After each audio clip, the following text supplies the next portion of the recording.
नमस्कार मित्रों, जय हिंद। मित्रों, मैं प्रमोद शर्मा आपका केमिस्ट्री स्टडी पॉइंट के यूट्यूब चैनल पे स्वागत करता हूं। बेटा जी, आज हम लोग स्टार्ट करने जा रहे हैं अपने बीएससी फाइनल ईयर का paper first. BSc third year paper first, inorganic chemistry, अकार्बनिक रसायन।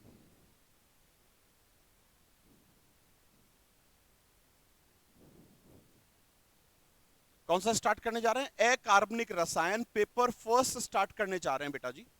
और पेपर फर्स्ट की बात करूं तो पेपर फर्स्ट के अंदर इसमें मेरे पास जो पहली यूनिट आती है वो यूनिट आती है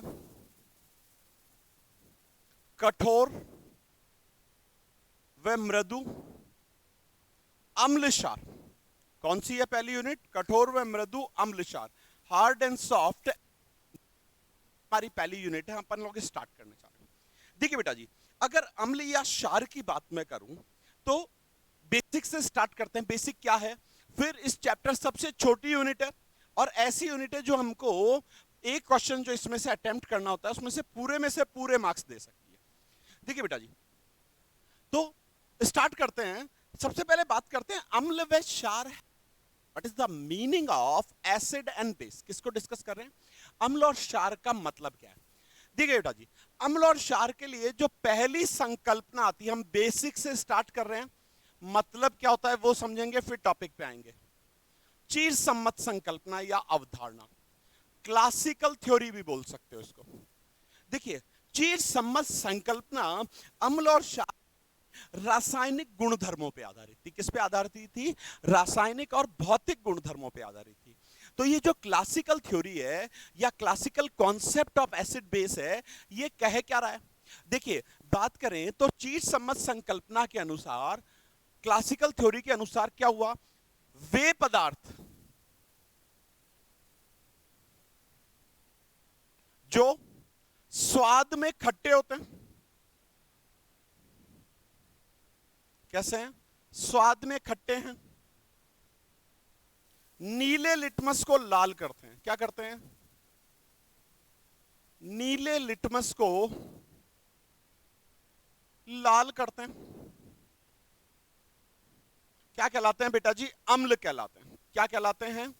अम्ल कहलाते हैं। हम तीनों डिस्कस करेंगे, उसके बाद आएंगे और ऑर्लैंड पे, डेविस पे, चैट पे, इन सब की बात हम लोग करेंगे। तो चीर सम्मत संकल्पना क्या कह रही है?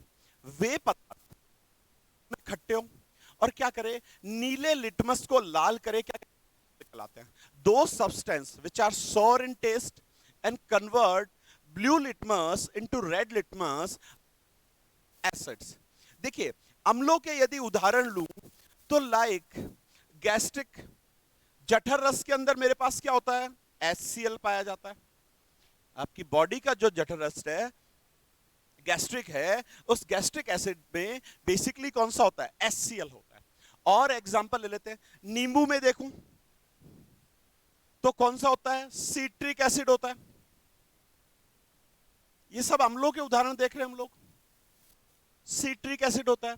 और एग्जांपल ले लूं, सिरके में एसिटिक अम्ल होता है।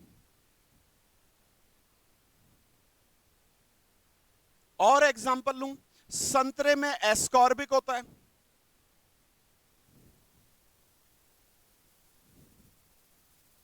और एग्जांपल हम लोग, इमली में टार्ट्रिक एसिड होता है। कौन सा होता है? टार्ट्रिक।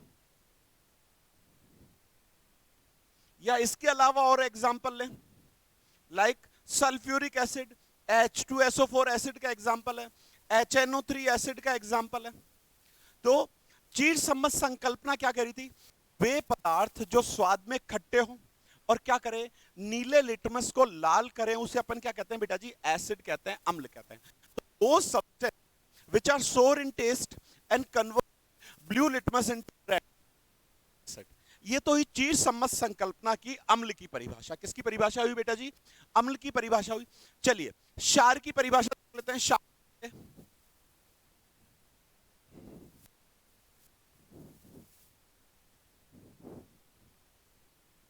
देखिए बेटा जी, क्षारों को डिस्कस करूं, बेस को डिस्कस करूं, तो वे पदार्थ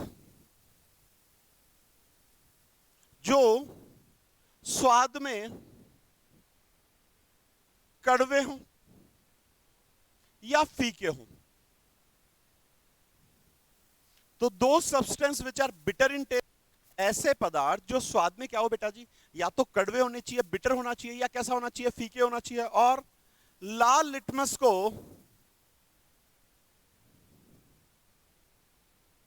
नीला करे, क्या कहलाते हैं, क्षार कहलाते हैं। क्या कहलाते हैं बेटा जी, क्षार कहलाते हैं। तो दो substance which are bitter in taste and convert red litmus into blue are called base. चलिए अगर इन क्षारों का एग्जांपल लें तीव्र सम्मत अवधारणा के अनुसार, क्लासिकल थ्योरी के अकॉर्डिंग, तो लाइक क्या हो गया, NaOH, कास्टिक सोडा इसका एग्जांपल है। लाइक KOH, कास्टिक पोटास इसका एग्जांपल है। लाइक और एग्जांपल ले ले कैल्शियम हाइड्रोक्साइड, या चूने का पानी बोल सकते हो, लाइम वाटर बोल सकते हो, का एग्जांपल है। तो चीर सम्मत संकल्पना क्या कह रही थी, classical theory of acid base क्या कह रहा था, जो स्वाद में क्या हो, कड़वे हो, बिटर इन टेस्ट है, and they convert red litmus into blue, Lal litmus को किस में परिवर्तित करें, नीले में परिवर्तित करें, वे क्या कहलाते हैं, क्षार कहलाते हैं। ये एसिड बेस की पहली संकल्पना आई, कौन सी थी बेटा जी, चीर सम्मत संकल्पना। अब बात करते हैं दूसरी संकल्पना की, दूसरी थ्योरी की, दूसरी अवधारणा की। तो एसिड बेस की दूसरी अवधारणा आती है बेटा जी मेरे पास, ऑरेनियस अवधारणा। कौन सी आई, ऑरेनियस अवधारणा, Arrhenius concept of acid and base. देखिए बेटा जी, ऑरेनियस क्या कह रहे थे, वे पदार्थ जो जलीय विलयन में H प्लस आयन दे, प्रोटॉन दे या हाइड्रोनियम आयन दे, क्या क्या दे रहा है, वे पदार्थ जो जलीय विलयन में, एक्वस सॉल्यूशन में, जलीय विलयन में H या हाइड्रोनियम आयन दे। अब बेसिकली ध्यान रखिएगा बेटा जी, बनता हाइड्रोनियम आयन ही है, H प्लस आयन अकेला नहीं होता। H3O प्लस को क्या बोलते हैं हम लोग, हाइड्रोनियम आयन बोलते हैं। तो वे पदार्थ जो जलीय विलयन में प्रोटॉन दे, H प्लस आयन दे या हाइड्रोनियम आयन दे, कहलाते हैं, अम्ल कहलाते हैं।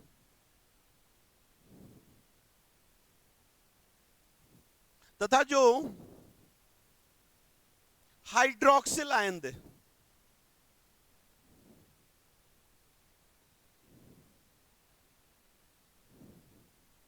हाइड्रोक्सिल आयन कौन सा हो गया, OH माइनस आयन। तो OH माइनस आयन हो गया, क्षार कहलाते हैं। क्या आ रही है, दूसरी अवधारणा कौन सी है, ऑरेनियस की अवधारणा। क्या कह रहे हैं Arrhenius, those substance which are give proton or hydronium ion in aqueous solution are called acid, and which are give hydroxyl ion in aqueous solution are called base। तो वे पदार्थ जो जलीय विलयन में H प्लस आयन दे, क्या कहलाएंगे, अम्ल कहलाएंगे। और जो हाइड्रोक्सिल किसमें, जलीय विलयन में, वो क्या कहलाएंगे, क्षार कहलाएंगे। चलिए इसको एग्जांपल से ले लेते हैं। सपोज मैंने HCl को H2O में डिसॉल्व किया, तो क्या आएगा मेरे पास, हाइड्रोनियम आयन और Cl माइनस आयन। तो ऐसे पदार्थ जो जलीय विलयन में क्या दे रहे हैं बेटा जी, H प्लस आयन या हाइड्रोनियम आयन दे रहे हैं, क्या कहला रहे हैं, अम्ल कहला रहे हैं। और जो जलीय विलयन में हाइड्रोक्सिल आयन दे, तो HCl किसका एग्जाम्पल हो गया, अम्ल का एग्जाम्पल हो गया। लाइक क्षार का लें तो NaOH आयनीकृत होके, आयोनाइज होके क्या दे रहा है, Na प्लस और OH माइनस। तो जलीय विलयन में क्या दे दिया इसने, OH माइनस आयन दे दिया। तो OH माइनस आयन दे दिया, तो ये क्या हो गया, क्षार हो गया। क्लियर, दैट इज, ये दूसरी अवधारणा थी, ऑरेनियस की अवधारणा। देखो इसकी कमियां भी डिस्कस करूं तो वो किसके आधार पे आ रही है, जलीय विलयन के आधार पे। यदि कोई पदार्थ अजलीय विलयन में है या शुष्क अवस्था के अंदर, तो क्या वो अम्ल है या है, यह है एक्सप्लेनेशन नहीं। क्लियर, कुछ आयन भी अपने आप आयनिक अवस्था में भी अम्ल क्षार की तरह व्यवस्था करते हैं, व्यवहार करते हैं, यह भी एक्सप्लेनेशन नहीं था। तो अब इसके बाद जो तीसरी अवधारणा आती है, वो तीसरी अवधारणा कौन सी आई? तीसरी जी, तीसरी तीसरी अवधारणा को डिस्कस।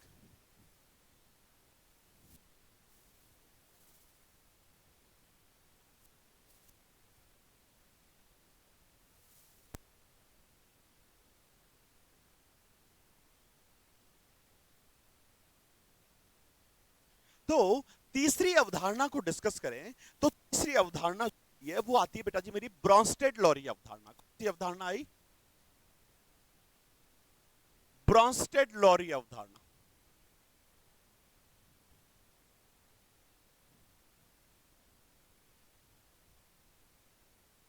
तीसरी अवधारणा कौन सी आ रही है?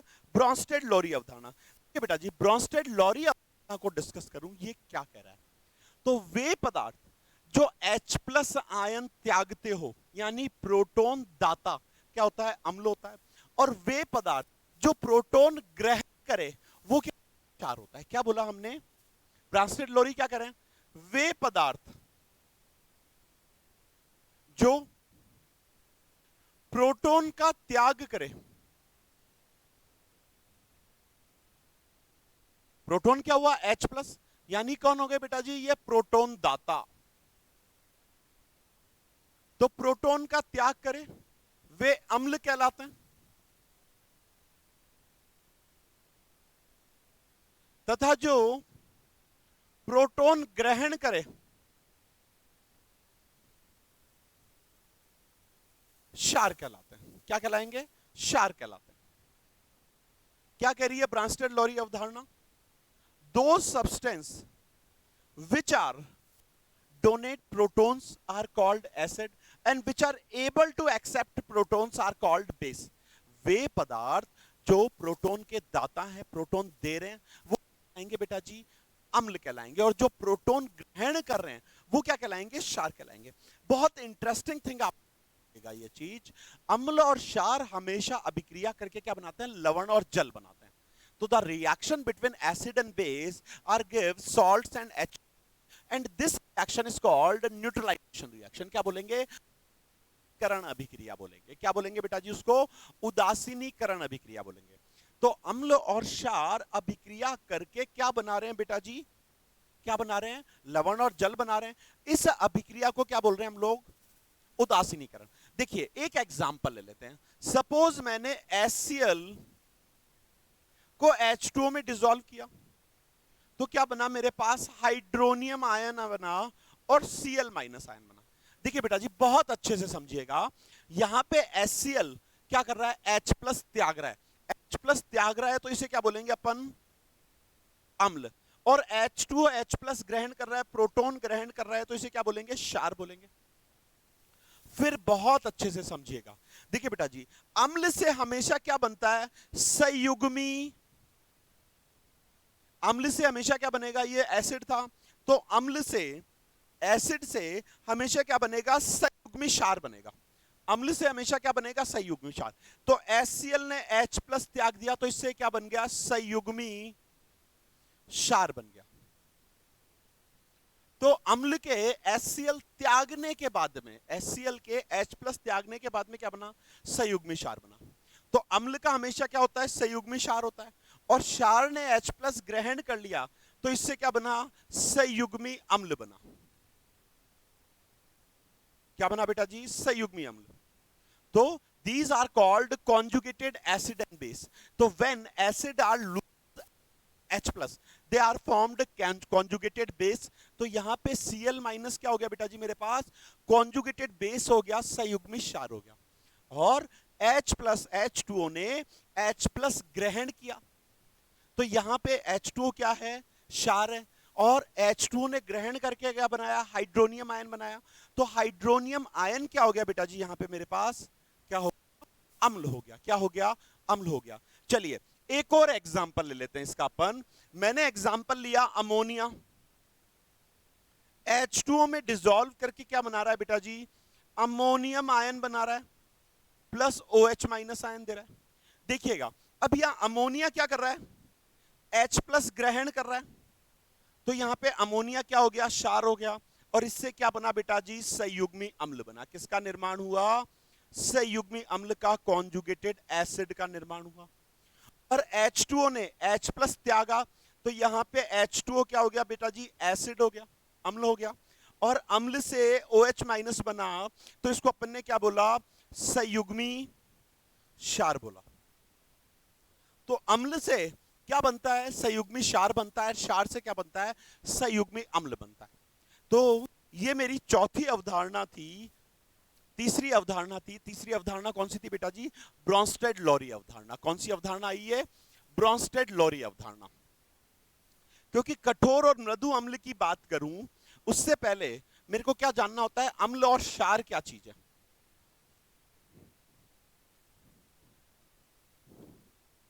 चलिए अगली बात कर लेते हैं।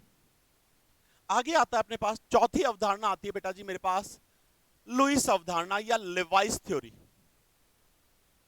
कई जगह लुईस लिखा हुआ है, कई जगह लिवाइस लिखा हुआ है, कई जगह लेविस लिखा हुआ है, बात यही है, प्रॉपर वर्ड इज लिवाइस। देखिए बेटा जी, अगर डिस्कस करें लुईस क्या कह रहे हैं, क्या बोला उन्होंने, वे पदार्थ जो इलेक्ट्रॉन ग्रहण कर सके, क्या कर रहे हैं, इलेक्ट्रॉन ग्रहण कर सके, वो क्या होते हैं, क्षार होते हैं। क्या होते हैं, नहीं, वो क्या होते हैं, अम्ल होते हैं। यानी वे पदार्थ जो इलेक्ट्रॉन युग्म ग्रहण करने में सक्षम हो, वो क्या होते हैं, अम्ल होते हैं। और वे पदार्थ जो इलेक्ट्रॉन युग्म त्याग सके, इलेक्ट्रॉन युग्म त्यागने में सक्षम हो या इलेक्ट्रॉन त्यागने में सक्षम हो, क्या कहलाते हैं, क्षार कहलाते हैं। तो वे पदार्थ जो इलेक्ट्रॉन ग्रहण करे, इलेक्ट्रॉन ग्रहण करे मतलब इलेक्ट्रॉन ग्राही हो गया, इलेक्ट्रॉन ग्राही, तो ये क्या होगा, इलेक्ट्रॉन ग्राही अम्ल होते हैं, एसिड होते हैं। तो दो substance which are able to accept electrons और pair of electrons are called acids. क्या बोलेंगे उन्हें, लुईस एसिड बोलेंगे, लिवाइस एसिड बोलेंगे। क्लियर। तथा जो इलेक्ट्रॉन युग्म त्यागे,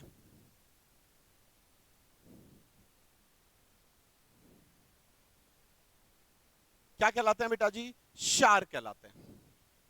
क्या कहलाते हैं, क्षार कहलाते हैं। यानी जो इलेक्ट्रॉन युग्म ग्रहण कर रहा है वो अम्ल है, तो इलेक्ट्रॉन ग्राही क्या हो गया बेटा जी, अम्ल हो गया।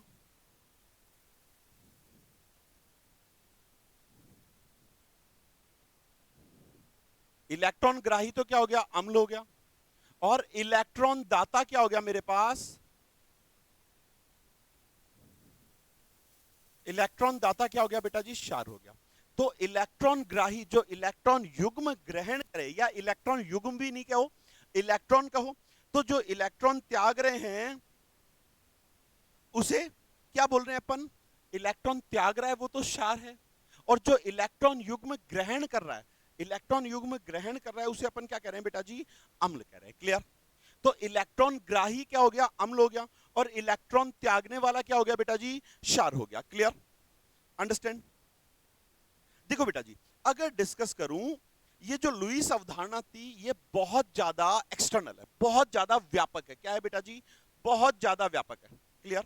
ये क्या कर रही है, बंध के स्थायित्व को भी एक्सप्लेन कर रही है और अभिक्रिया के बनने को भी एक्सप्लेन कर रही है। क्या कर रही है, कोई भी बंध बन रहा है उस बंध की स्टेबिलिटी को भी एक्सप्लेन कर रही है, और क्या कर रही है, उस अणु या यौगिक के, अम्ल या क्षार के या लिगेंड के स्थायित्व को भी व्याख्या कर रही है। देखिए एक एग्जांपल लेते हैं।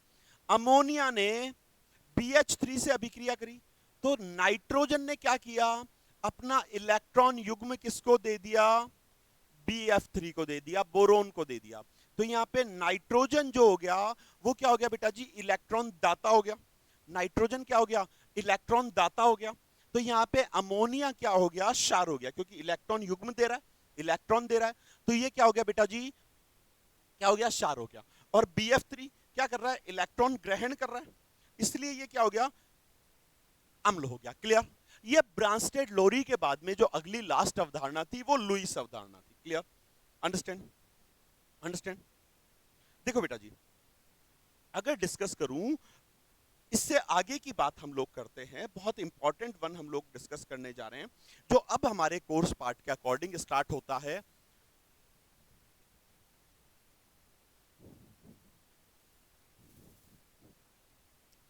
देखिए बेटा जी, मेरी बात को समझने की कोशिश कीजिएगा। बंध के आपेक्षिक स्थायित्व को, किस चीज को? The relative stability of bond. बंध के आपेक्षिक स्थायित्व को, किसको? The relative stability of bond, और अभिक्रिया होने की दिशा का अनुमान, the probability of direction of reaction. दो चीजों के ऊपर, बंध के स्थायित्व के ऊपर और अभिक्रिया की दिशा के अनुमान पे, अभिक्रिया की डायरेक्शन की प्रोबेबिलिटी के ऊपर तीन नाम आ रहे हैं। कौन कौन से? ऑर्लेंड, चैट और डेविस। ये क्या कर रहे हैं बेटा जी? धातु आयनों और लिगेंडों को इन्होंने बेसिकली क्या किया? दो भागों में बांट रहे हैं। किस में बांट रहे हैं? दो भागों में बांट रहे हैं। समूह ए बोलेंगे और समूह बी बोलेंगे। अभी उस वर्गीकरण को देखेंगे। किसके आधार पे? बंध के आपेक्षिक स्थायित्व के आधार पर। दूसरी बात क्या हुई? अभिक्रिया होने की भावना। अभिक्रिया का डायरेक्शन क्या था? रिएक्शन का डायरेक्शन क्या था? उसके बेस के ऊपर तीन नेम आ रहे हैं। कौन कौन से? ऑर्लेंड, चैट और डेविस। इन्होंने क्या किया साहब? अम्ल और क्षार या धातु आयन और लीगेंड को दो ग्रुप में बांट रहे हैं, ग्रुप ए और ग्रुप बी में। क्लियर? अंडरस्टैंड? देखिए बेटा जी, एक एग्जांपल बहुत इंपॉर्टेंट हम लोग डिस्कस करेंगे। क्या चीज? अगर मैं कोऑर्डिनेशन कंपाउंड्स को देखूं, किसको डिस्कस कर रहे हैं? उपसह संयोजक यौगिकों को। देखिए, बहुत अभी ऑर्लेंड, चैट और डेविस का मैं डिस्कस करूंगा। उससे पहले एक चीज और, अगर मैं कोऑर्डिनेशन कंपाउंड्स को डिस्कस करूं, उपसह संयोजक यौगिकों की बात करूं, तो कोऑर्डिनेशन कंपाउंड्स में, उपसह संयोजक यौगिकों में मेरे पास उस कॉम्प्लेक्स के अंदर दो इंपॉर्टेंट पार्ट होते हैं। केंद्रीय धातु आयन, सेंट्रल मेटल एटम। तो कोऑर्डिनेशन कंपाउंड में, उपसह संयोजक यौगिकों में केंद्रीय धातु आयन होता है, अम्ल होता है। चलिए एग्जांपल ले लेते हैं। मैंने एग्जांपल ले लिया। ये कोऑर्डिनेशन कंपाउंड हो गया बेटा जी। तो इस उपसह संयोजक यौगिक में जो केंद्रीय धातु आयन है, जो स्क्वायर ब्रैकेट में, जो कॉम्प्लेक्स का पार्ट है, जो संकुल का भाग था, वो तो क्या हो गया? अम्ल होता है। क्या होता है? अम्ल। अम्ल कौन हो गया? धातु आयन क्या हो गया बेटा जी? धातु आयन किसकी तरह व्यवहार कर रहा है? अम्ल की तरह। और लीगेंड जो है, लीगेंड कौन हुआ? इलेक्ट्रॉन दाता अणु। तो लीगेंड किसकी तरह व्यवहार करता है? क्षार की तरह व्यवहार करता है। इन्हीं उपसह संयोजक यौगिक की स्टेबिलिटी के बेस के ऊपर ऑर्लेंड, चैट और डेविस। तो अगला वर्गीकरण जो आता है अम्ल क्षार का, वो कौन सा होता है? ऑर्लेंड, चैट और डेविस का वर्गीकरण। किसकी डिस्कस कर लें? ऑर्लेंड, चैट और डेविस का वर्गीकरण।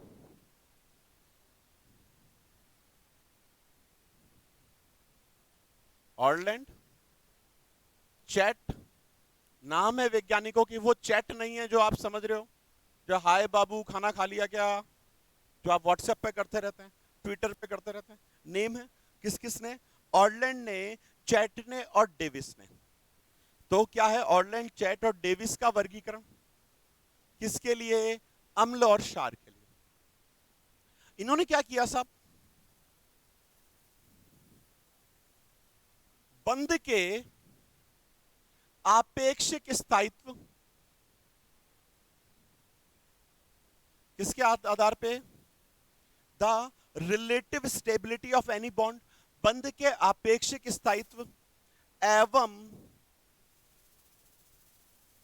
अभिक्रिया की दिशा के अनुमान के आधार पर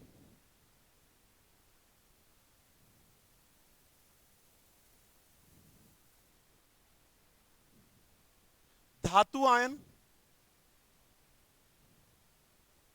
एवं लिगेंडो को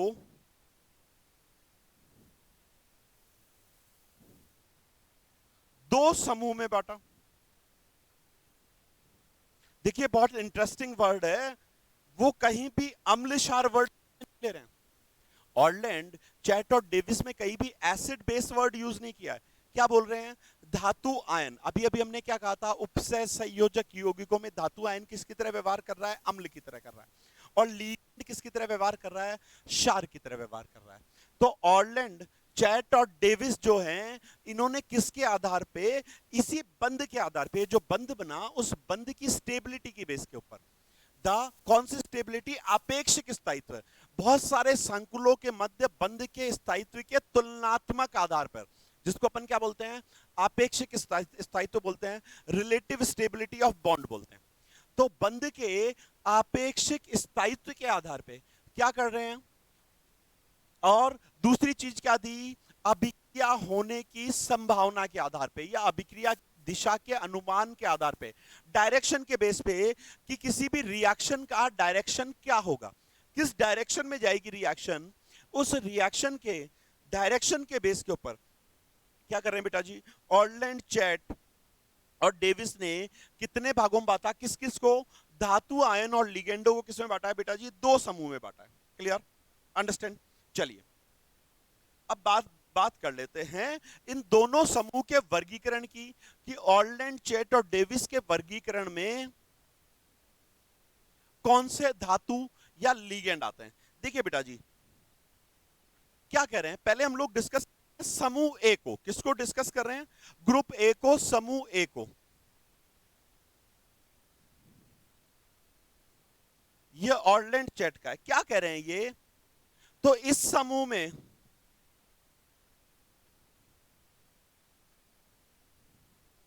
वे धातु आयन आते हैं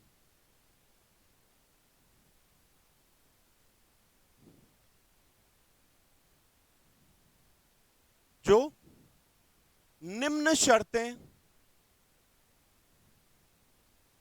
पूरी करते हैं। क्या कह रहे हैं, ऑर्लैंड, चैट और डेविस का जो वर्गीकरण था, दो बांट दिया, दो समूह में बांट दिया। दो समूह कौन कौन से हुए, समूह ए और समूह, देखिए समूह ए की बात करूं तो समूह ए के अंदर कौन से धातु आयन आ रहे हैं बेटा जी, वे धातु आयन आ रहे हैं जो क्या कर रहे हैं बेटा जी, निम्न शर्तों को पूरा कर रहे हैं, निम्न डिफरेंट कंडीशन से उनको पूरा कर रहे हैं। क्लियर, पहली कंडीशन क्या है, देखिए समझिएगा, पहली कंडीशन क्या कह रहे हैं, वे धातु आयन जिनका आकार छोटा हो, क्या हो, वे धातु आयन जिनका आकार छोटा हो और कैसे हो, हल्के तत्वों के हो। तो पहली कंडीशन क्या हुई, धातु आयन का आकार छोटा हो तथा हल्के तत्वों के हों। धातु आयन का आकार क्या हो गया बेटा जी, छोटा होना चाहिए, और किससे बना होना चाहिए, लाइट एलिमेंट से, हल्के तत्वों का होना चाहिए। क्लियर, दूसरी चीज क्या कह रहे हैं साहब, धातु आयन पे जो आवेश है वो धातु आयन पर आवेश कैसा होना चाहिए, उच्च होना चाहिए, यानी उसकी ऑक्सीकरण अवस्था क्या हो, उच्च हो।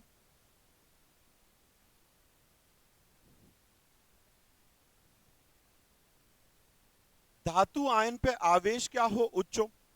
तो पहली कंडीशन क्या थी, धातु आयन का आकार छोटा हो, the size of metal cations are less and they are lighter element. वो धातु आयन किससे बनना चाहिए, हल्के तत्वों से बनना चाहिए। क्लियर, दूसरी कंडीशन क्या कह रही है कि धातु आयन पर आवेश उच्च हो, the charge on metal atom is higher. Clear, understand. चलिए क्या हो, धातु आयन पर आवेश उच्च, यानी उसकी ऑक्सीडेशन स्टेट क्या होनी चाहिए, ज्यादा होनी चाहिए। क्लियर, ऑक्सीकरण अवस्था क्या होनी चाहिए, उच्च होनी चाहिए। तीसरी कंडीशन क्या हो, धातु आयन आसानी से ध्रुवित न होता हो।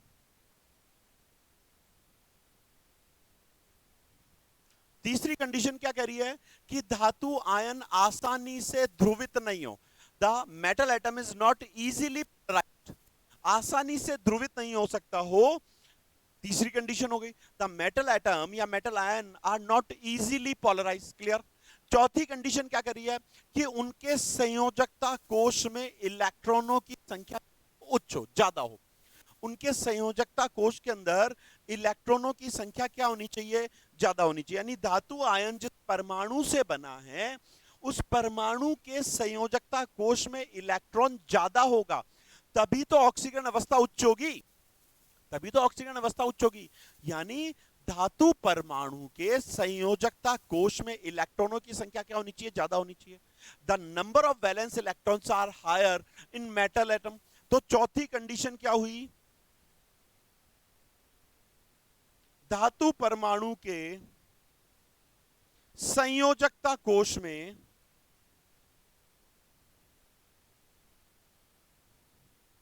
इलेक्ट्रॉन की संख्या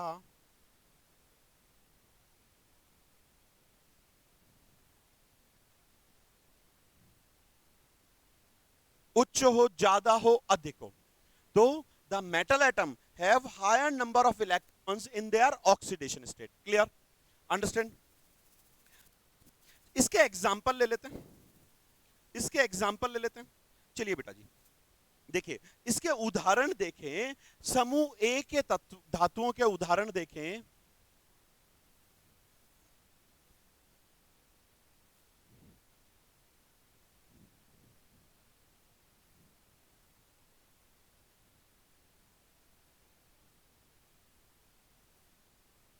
देखिए कौन हुआ। सबसे पहले एग्जाम्पल ले लेते हैं अपन H प्लस। H प्लस इसका उदाहरण है। क्लियर? और कौन हो गया? बोरोन हो गया, एल्युमिनियम हो गया, सिलिकॉन के धनायन हो गए, वो इसके एग्जाम्पल है। और कौन से एग्जाम्पल है? क्षारीय धातु है, एल्काइली मेटल्स, फर्स्ट ग्रुप के क्षारीय धातुओं के ion, एल्काइली metals. First A group के lithium, sodium, potassium, rubidium, caesium, francium ions जो हैं वो इसके एग्जाम्पल हो गए। और कौन एग्जाम्पल हो गया? क्षारीय मृदा धातुओं के ion,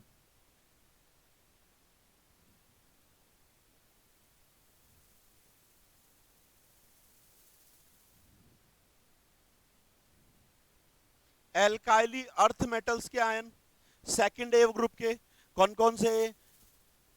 barium, calcium, magnesium, strontium, barium, ये जो थे तो क्षारीय मृदा धातुओं के आयन। और हल्के संक्रमण धातु आयन,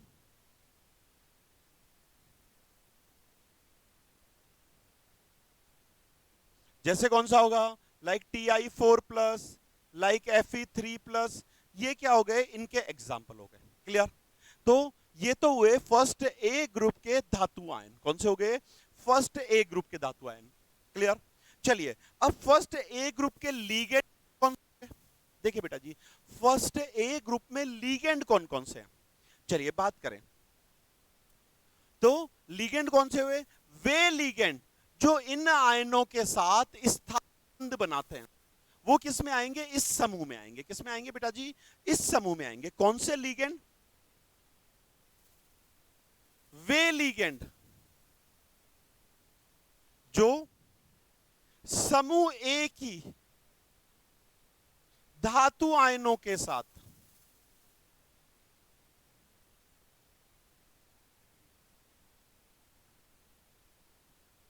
स्थायी बंध बनाते हैं।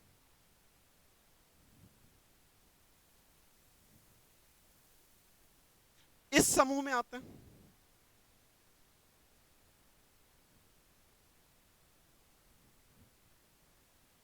तो समूह ए में कौन से लीगेंड आएंगे बेटा जी? वो लीगेंड आएंगे, वो वाले लीगेंड आएंगे जो क्या कर रहे हैं? ये जो हमने अभी धातु आयनों के एग्जाम्पल दिए, उनके साथ क्या कर सके? स्थायी बंध बना सके। उनके साथ क्या कर सके बेटा जी? स्थायी बंध बना सके। लाइक एग्जाम्पल लूं तो एग्जाम्पल क्या हो गया? जैसे अमोनिया हो गया, H2 हो गया, एमीन हो गए, वो मेरे इसके एग्जाम्पल क्या हो गए? वो क्या हो गए बेटा जी? इसके एग्जाम्पल हो गए। क्लियर? अंडरस्टैंड? तो इसके उदाहरण क्या हो गए? लीगेंडो के एग्जाम्पल कौन से हो गए? Like H2O, like ammonia, like amine. Amine में भी कौन सा? स्पेशली 3 डिग्री एमीन, तृतीयक एमीन, या फ्लोराइड आयन। ये क्या हो गए? इसके एग्जाम्पल हो गए। तो ये तो पहला वर्गीकरण हुआ। कौन सा था? समूह ए का। कौन सा वर्गीकरण था बेटा जी? समूह ए का वर्गीकरण था। क्लियर? अंडरस्टैंड? अंडरस्टैंड? देखो यहां पे एक बहुत इंपॉर्टेंट चीज आती है। अगर मैं डिस्कस करूं समूह ए के लीगेंडो के दाता परमाणुओं की बंद बनाने की प्रवृत्ति का क्रम। यहां क्वेश्चन बनता है, यहां क्वेश्चन बनता है। देखो क्या बोल रहे हैं हम,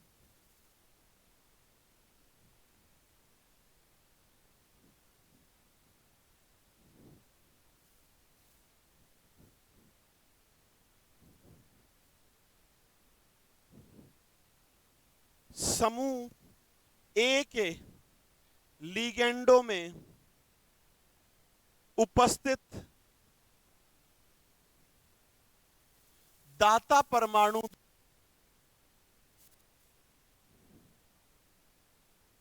स्थायी बंध बनाने की प्रवृत्ति का क्रम।